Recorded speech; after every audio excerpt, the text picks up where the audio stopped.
Hi there. Well, it's exciting times in the real estate industry right now. As you've probably read or seen on the television, the National Association of Realtors has come to a settlement concerning compensation for buyer's agents. Traditionally, it has come from the seller side because they're the ones that have the equity, as opposed to the buyers who, cannot finance that, so it becomes harder for them to bear the cost. So, but that's all going to change probably mid-July. And the question I have for my clients is it going to save me money?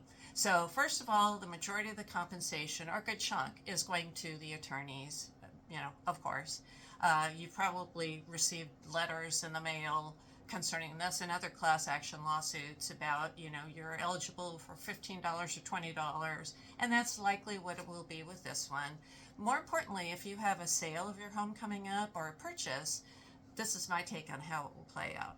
If you're a seller, do note that past comps all include that 5 or 6%. So to come to the true price that an appraisal will have, you'll have to back out that 2.5 or 3% if you are not going to be offering the buyer's agent compensation.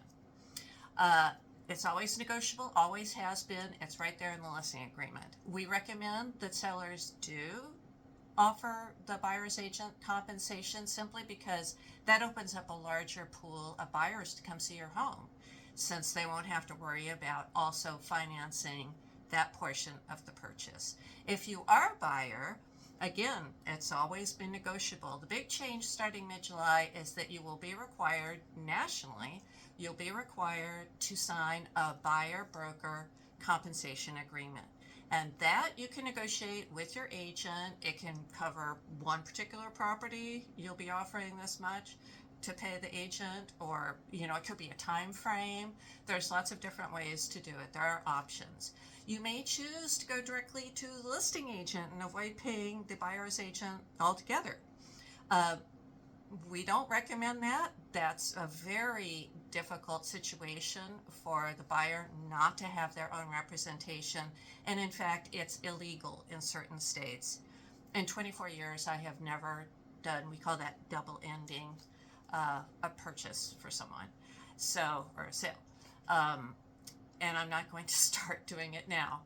That said, if you choose to do that, it's in California it's not against the law. Will you save money by doing that? Well, as a listing agent is probably going to ask you for additional compensation at any rate, because it's additional liability risk for them. Also, do you really want to go directly to the agent representing the seller? I mean, isn't that sort of like going on trial for murder and choosing the prosecuting attorney instead of having your own defense attorney? You want someone in your court fighting for you.